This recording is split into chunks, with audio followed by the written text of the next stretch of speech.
जय श्री राम दोस्तों। आज मैं एक्सप्लेन करने वाला हूँ पैरासाइट मूवी, जो एक एनिमे बेस्ड है। तो चलिए शुरू करते हैं। तो कहानी की शुरुआत होती है एक डॉगर से, और हम पानी में से कुछ अजीब सी चीज़ों को उससे बाहर आते हुए देखते हैं। ये है पैरासाइट, और ये पैरासाइट दुनिया के अलग अलग जगहों पर फैल जाते हैं। अब हम एक ऐसे पैरासाइट को देखते हैं जो किसी घर के अंदर है। ये पैरासाइट बिस्तर पर सोए आदमी के कान में समा जाता है, और थोड़ी शक्ल करने के बाद वह कुछ ही सेकंड में बेहोश हो जाता है। फिर हम मेन कैरेक्टर शिनिची को देखते हैं, जो फिलहाल सो रहा है। एक पैरासाइट उसके कान में भी जाने लगता है, लेकिन उसके कान में ईयरफोन्स लगे थे। दरअसल ये पैरासाइट्स कान में घुसकर इंसानों के ब्रेन को खा जाते हैं, जिसके बाद ये पैरासाइट बॉडी को खुद ही कंट्रोल करने लगते हैं।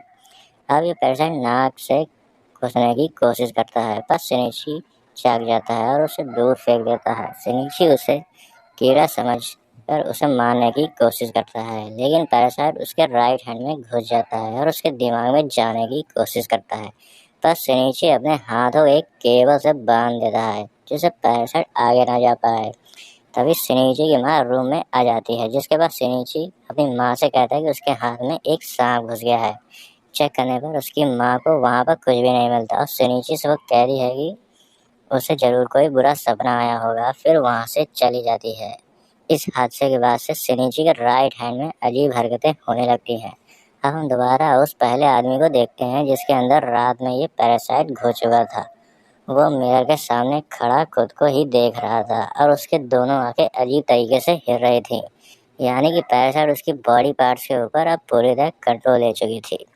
तभी उस आदमी की बीवी उसे आवाज़ लगाती है, और ये उसके पास जाता है, और यहाँ उसका चेहरा एक खतरनाक मॉन्स्टर का शेप ले लेती है, और एक ही बार में उस लड़की का सर को खा जाता है।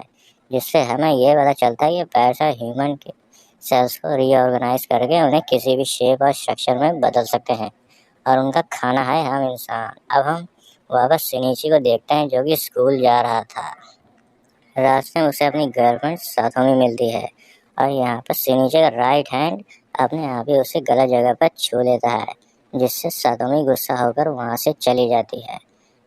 बस यही नहीं, स्कूल में जब शिनिची रबर उठाने की कोशिश करता है, तो उसका राइट हैंड अपने आप ही लंबा होकर उसे उठा लेता है, और बास्केटबॉल खेलते वक्त बहुत दूर से ही उसका राइट हैंड बॉल बास्केट में डाल देता है।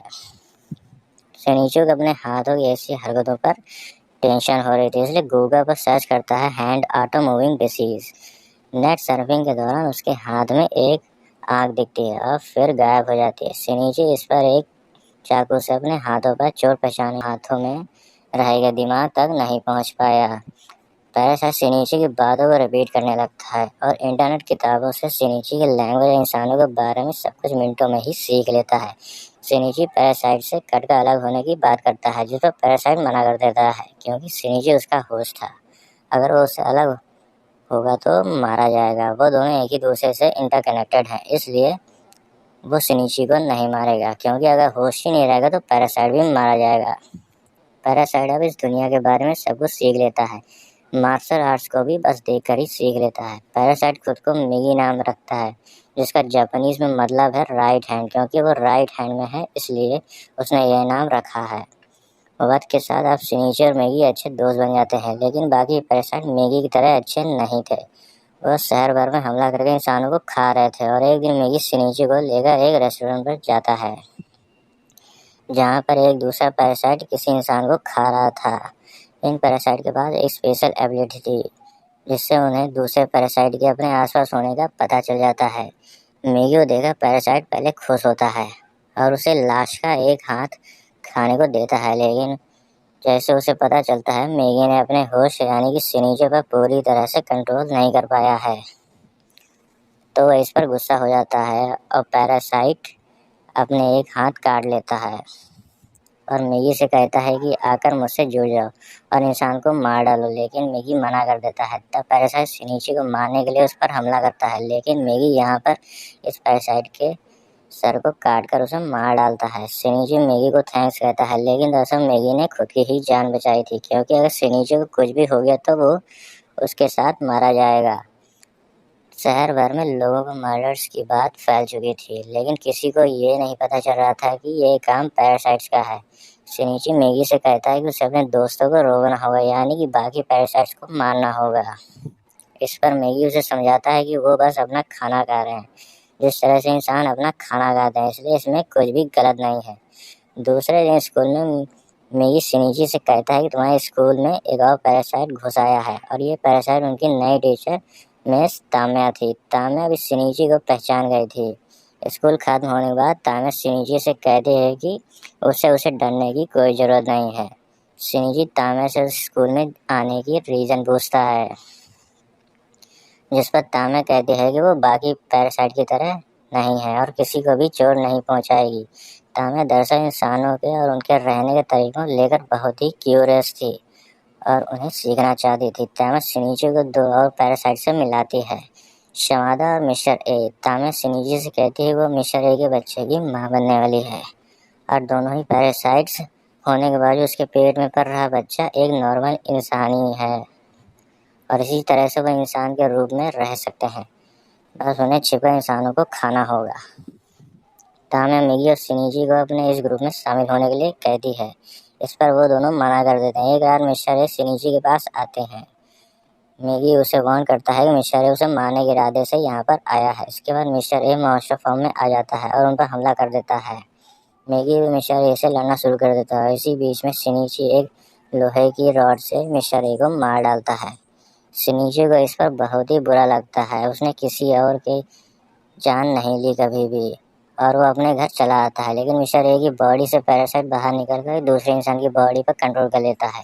मैगी सिनिची को वार्न करता है कि उसके घर की ओर एक और पैरासाइट उसे मारने के इरादे से आ रहा है, जिसे वो अपनी एबिलिटी से सेंस कर पा रहा है। दरवाज़ा खोलने पर वहाँ पर सिनिची की माँ थी, जिस पर मिस्टर ए की पैरासाइट ने कंट्रोल कर लिया था। मैगी सिनिची से कहता है कि उसकी माँ अब एक पैरासाइट है और उसे अपनी जान बचाने के लिए उन्हें मारना ही होगा, लेकिन सिनिची अपनी माँ को मारने से मना कर देता है। पैरासाइट यानी कि माँ सिनिची पर हमला करके सीधे उसके दिल पर वार करती है और उन दोनों को मरता हुआ छोड़कर वहाँ से चली जाती है। लेकिन दूसरी सुबह सिनिची खुद को जिंदा पाता है।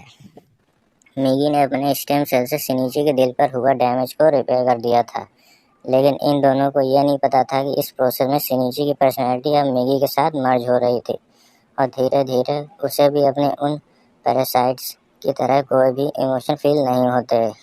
सिनिची अब अपनी माँ की तलाश में लगा हुआ था, जिसके चलते वो ताम्या से मिलने जाता है। ताम्या से वो मिस्टर ए के बारे में पूछने पर वो उन्हें कुछ भी नहीं बताती और हमें यहाँ पता चलता है कि ताम्या बाकी पैरासाइट से ज़्यादा पावरफुल है। ताम्या के कहने पर एक पैरासाइट मेयर के इलेक्शन पर खड़ा हुआ था, जिसे शहर पर उनका कंट्रोल बना रहे। पिछली बार मैगी ने जब सिनिची को ठीक किया था तो उसमें कुछ साइड इफ़ेक्ट्स आ गए थे। पहला तो ये कि सिनिची की फीलिंग जा चुकी थी, जिसके चलते उसकी गर्लफ्रेंड और उसका ब्रेकअप हो जाता है। दूसरा यह कि अब मैगी को रोज़ 4 घंटे सोने की ज़रूरत पड़ने लगी थी। वो दिन में कब सो जाएगा उसे खुद भी नहीं पता। मैगी सिनिची को बोलता है कि अगर किसी पैरासाइट ने हमला किया तो वो उसे नहीं बचा पाएगा। अब शमादा सिनिची के स्कूल को ज्वाइन कर लेता है, लेकिन जब ड्राइंग क्लास के दौरान कुछ लड़कियों को उसकी असलियत के बारे में पता चलता है तो अपने असली फॉर्म में आकर उन्हें मारने लगता है। इन लड़कियों में सिनिची की गर्लफ्रेंड भी मौजूद होती है। सिनिची आकर बचा लेता है, उसे उठाकर स्कूल की बिल्डिंग से कूद जाता है। अब ताम्या यहाँ पर आती है और आउट ऑफ कंट्रोल हुए समादा को देखकर उसे मारने के लिए मौली फेंक कर चली जाती है, ताकि इंसानों को समादा की बेवकूफ़ी के चलते पैरासाइट के बारे में कुछ भी पता ना चले। लेकिन समादा को मौली से कुछ भी नहीं होता। कुछ पुलिस वाले उसे रोकने के लिए स्कूल में आते हैं, लेकिन उल्टा समादा उन्हें मार देता है। सिनिची सातोमी को एम्बुलेंस में बैठाता है, जिसके बाद मैगी उससे कहता है कि समादा स्कूल की छत पर जा रहा है। सिनिची एक दूसरी बिल्डिंग पर जाता है, जहाँ पर वो मैगी को एक बो बनाकर समादा को मार गिराता है। ताम्या सिनिची से फिर मिलती है और इस बार मिस्टर ए का एड्रेस दे देती है, क्योंकि वो नहीं चाहते कि बाद में सिनिची उसकी पीछे आए। वो अपने बच्चे के साथ एक माँ होने का एहसास जीना चाहती है। इसके बाद सिनिची पैरासाइट यानी कि मिस्टर ए के पास जाता है, जो उसकी माँ की बॉडी को कंट्रोल कर रहा था। लड़ाई शुरू होने से पहले ही मैगी नींद में चला जाता है। अब सिनिची को अकेले ही मिस्टर ए से लड़ना पड़ता है। लड़ाई में मिस्टर ए के आगे सिनिची कमज़ोर पड़ रहा था, लेकिन यहाँ पर उसकी माँ को थोड़ी देर के लिए होश आ जाता है और सिनिची अपनी माँ के सिर को काट देता है, जिससे पैरासाइट मारा जाता है। आखिरी में हम देखते हैं कि जो पैरासाइट मेयर इलेक्शन में खड़ा हुआ था वो जीत जाता है। अब पूरा शहर पैरासाइट के कंट्रोल में आ गया है। फिर हम एक मिस्टीरियस पैरासाइट को देखते हैं जो इन सब का लीडर है, और वो फिर सेंची अपनी गर्लफ्रेंड को हॉस्पिटल में देखने के लिए जाता है, जहाँ पर वो सारे पैरासाइट को मारने का डिसीजन लेता है। और फिर हम देखते हैं कि जासूस ना जाने कब से सिंची पर नज़र रखे था, और इसी के साथ पैरासाइट पार्ट 1 खत्म हो जाता है। आपको ये वीडियो कैसी लगी मुझे लाइक कमेंट करके ज़रूर बताना। अगर पहली बार चैनल पर आए हैं तो चैनल को सब्सक्राइब कर लें ताकि अपनी आने वाली मूवीज़ आप तक